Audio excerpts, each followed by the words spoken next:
कल मैंने एक वीडियो बनाया था कि सरकार अगर 30% भी टैक्स बना दे, लगा दे, तो भी जो सबसे बेहतर एसेट क्लास होगा, वो सब में सबसे बेहतर जो पैसा बना के देगा हमें, वो म्यूचुअल फंड्स ही या इक्विटी इन्वेस्टमेंट ही बना के देगा।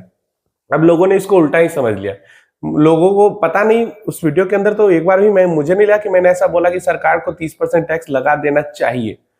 मैंने ये बोला कि अगर ऐसा होता है गलती से भी, तो जो इन्वेस्टमेंट के ऑप्शंस हैं, उन ऑप्शंस में म्यूचुअल फंड सबसे बेस्ट है। ऐसा मैंने नहीं कहा कि सरकार को 30% लगा देना चाहिए। मुझे ही सुनाने नए लोग कि जाओ तुम 100% टैक्स दे दो, ये वो ऐसा वैसा कुछ भी।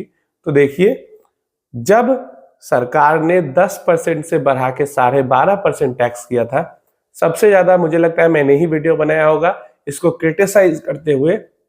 मुझसे ज्यादा वीडियो नहीं की, एक बार दो बार किसी ने शॉर्ट बना दिया, लॉन्ग वीडियो बना दिया। मैंने कई बारी इसको लेके वीडियो बनाई कि ऐसा नहीं होना चाहिए था, इन्वेस्टमेंट पे इतना ज्यादा टैक्स नहीं लगाना चाहिए था मेरे ओपिनियन में। तो क्योंकि सिक्योरिटीज ट्रांजैक्शन टैक्स है, सिक्योरिटीज का ट्रांजैक्शन हो रहा है, उस पर सरकार टैक्स ले ही रही है, और जो पैसा हम इन्वेस्ट कर रहे हैं उस पैसे पे भी सरकार ने पहले टैक्स हमसे ले ही रखा है।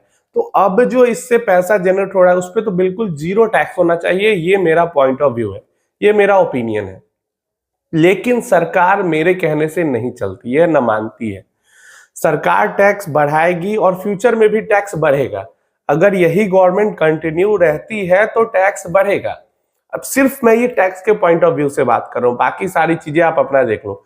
टैक्स के पॉइंट ऑफ व्यू से मैं बात कर रहा हूं कि अगर यही गवर्नमेंट आगे भी कंटिन्यू होती है तो टैक्स बढ़ेंगे और कोई कुछ नहीं करेगा।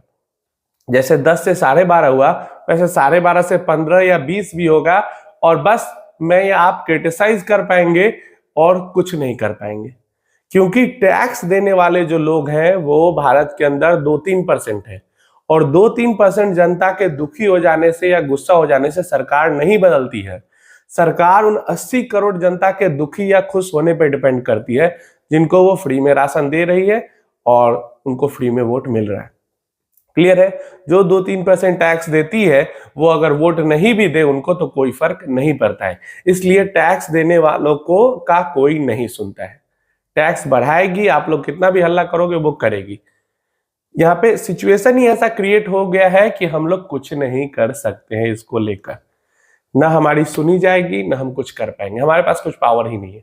2-3% लोगों पे प्रेशर आ रहा है, 2-3% अगर वोट उनको नहीं भी देंगे तो भी कोई फर्क नहीं पड़ता।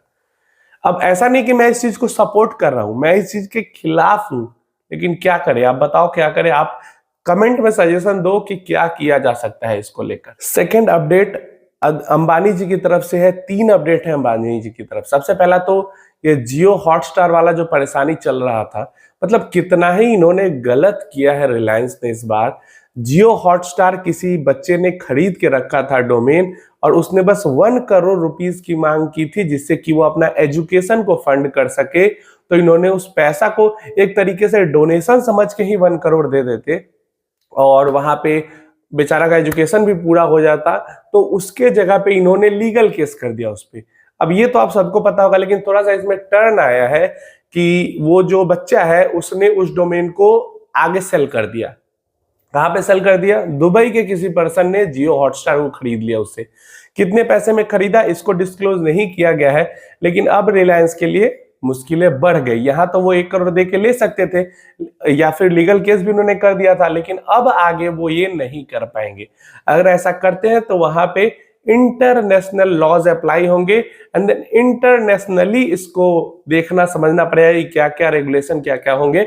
डायरेक्टली जाके नहीं कह सकते कि हम केस कर देंगे तुम पे, तुम हमें डोमेन दे दो। नहीं तो अब ऐसा भी हो सकता है कि यहाँ 1 करोड़ में मिल जाता, वहां 1 का 10 या 1 का 100 भी देना पड़ेगा, या फिर इनको दूसरे डोमेन नेम से काम चलाना पड़ेगा। तो ये एक टर्न हुआ, लेकिन मेरे हिसाब से, मेरे अकॉर्डिंग बहुत गलत है।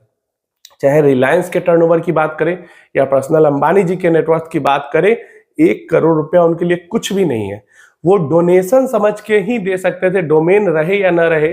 मतलब ऐसा तो नहीं कि बस कह रहा था कि आप इतने पैसे दो तभी मैं दूंगा। वो कह रहा था मुझे अपनी एजुकेशन के लिए इतना पैसा चाहिए, मैं पढ़ाई करना चाहता हूँ। डोनेशन समझ के दे देते, लेकिन उन्होंने नहीं दिया। दूसरा अपडेट है अंबानी जी को भी यहाँ पे ले सकते हो, साथ में एयरटेल के मित्तल साहब को भी ले सकते हो, लेकिन अंबानी जी बहुत ज्यादा एग्रेसिव है इस चीज को लेके कि वो स्टारलिंक को इंडिया में अपनी सर्विस ऑफर नहीं करने देना चाहते हैं। इलॉन मस्क को नहीं घुसने देना चाहते हैं इंडिया के अंदर। क्यों?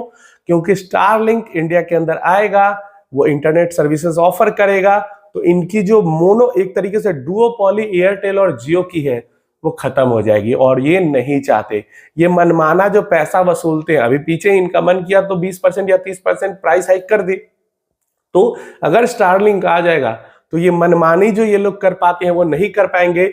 इसलिए अंबानी जी भी और मित्तल जी भी पूरा लगे पड़े हैं कि कैसे भी करके स्टारलिंक को इंडिया में सर्विसेज ऑफर नहीं करने देनी है।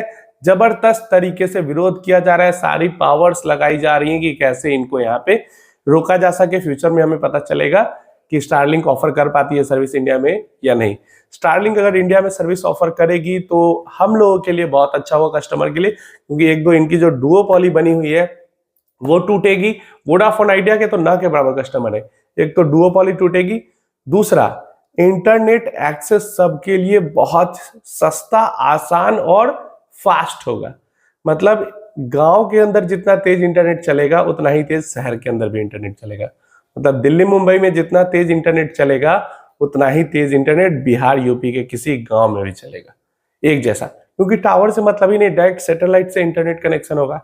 तो लेकिन ये चीज होने नहीं दे रहे क्योंकि इनका अपना जो मनमाना है वो खत्म होगा। दो चीजें हमें दिखी जहां पे अंबानी जी का डार्क साइड हमें देखने को मिल रहा है, और ऐसी कई सारी डार्क साइड है इनकी जो कि नॉर्मल पर्सन तक नहीं पहुंच पाता। अभी तो सोशल मीडिया इतना हो गया, इस कारण से ये सारी चीजें हम तक पहुंच जाती है, नहीं तो पीछे भी बहुत सारे कांड करके इन्होंने ऐसे रखे हुए हैं जो कि नहीं पहुंच पाती। हमें उसको कवर अप करने के लिए कोई ना कोई स्टोरी बना दी जाती है। तीसरा अपडेट है यहाँ पे जियो और ब्लैक रॉक को लेके, जहाँ पे फाइनली दो कंपनीज यहाँ पे फॉर्म कर ली गई है, Jio BlackRock trustees private limited और Jio BlackRock asset management company private limited.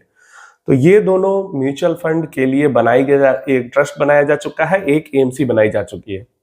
जल्दी ही हमें मतलब सारे तरीके के अप्रूवल भी मिल चुके हैं, एएमसी भी अब सेटअप हो चुकी है, तो अब जल्दी ही हमें जियो ब्लैक रॉक के म्यूचुअल फंड्स मार्केट में इंटर होते हुए दिखेंगे। अब मेन चीज यहाँ पे ये देखने वाली होगी कि ये रिटर्न कैसा प्रोवाइड करते हैं और ये किस एक्सपेंस रेशियो पे खेलते हैं, ये समझना बहुत जरूरी है। क्योंकि पास्ट में हमने देखा है कि हर जगह वो चीप प्राइस में प्रोवाइड करके पहले मार्केट शेयर हथियाते हैं और फिर उसका प्राइस बढ़ा देते हैं। जियो में यही हमें देखने को मिला, मार्केट शेयर हथिया, उसके बाद मनमाना प्राइस अब वसूल कर रहे हैं। कैंपा कोला में 250 ml पेप्सी और कोको कोला 20 रुपए में बेचती है, उनके जितने भी प्रोडक्ट है 250 ml की, और कैंपा कोला अपने 200 ml का प्रोडक्ट 10 रुपीज में सेल कर रहा है। तो वहां पे भी वो प्राइस पे ही खेल रहे हैं। तो रिलायंस जिधर भी नया सेगमेंट में घुसता है वो प्राइस पे ही खेलता है, कम प्राइस में सर्विस देता है, मार्केट शेयर हथियाता है, उसके बाद प्राइस अपना मनमाना बढ़ा लेता है। सेम चीज हमें क्या एसेट मैनेजमेंट कंपनी में देखने को मिल सकती है कि एकदम लीस्ट एक्सपेंस रेशियो पे काम करे और ज्यादा से ज्यादा रिटर्न बना के दे। ऐसा होता है तो मार्केट डोमिनेंस होगा। लेकिन ये यहाँ पे एक चीज है कि यहाँ पे सेबी ने अपर कैप लिमिट लगा के रखा है। अभी ये चीप एक्सपेंस रेशियो में अच्छे रिटर्न्स बना के कस्टमर एक्वायर भी करते हैं, तो फ्यूचर में चल के बहुत ज्यादा मतलब अनइमेजिनेबल एक्सपेंस रेशियो नहीं बढ़ा पाएंगे, वो एक लिमिट तक ही एक्सपेंस रेशियो बढ़ा पाएंगे। तो आपको क्या लगता है कितनी सक्सेसफुल होगी ये एएमसी, ये बताना, क्योंकि यहाँ पे ऐसा कुछ तो नहीं चल रहा है। यहाँ पे तो सिंपली आपको रिटर्न बना के देने पड़ेंगे, तभी आप सरवाइव कर पाओगे। चाहे कितनी बड़ी से बड़ी एएमसी हो, अगर वो रिटर्न नहीं बना के दे पाती है तो सरवाइव करना बहुत ज्यादा मुश्किल होता है।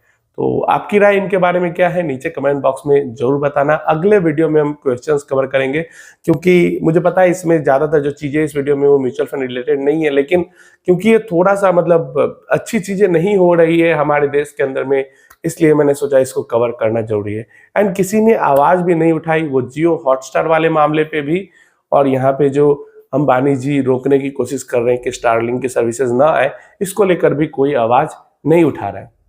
अपनी मोनोपॉली डुओपॉली बनाए रखने के लिए भरपूर अपने पावर का इस्तेमाल किया जा रहा है।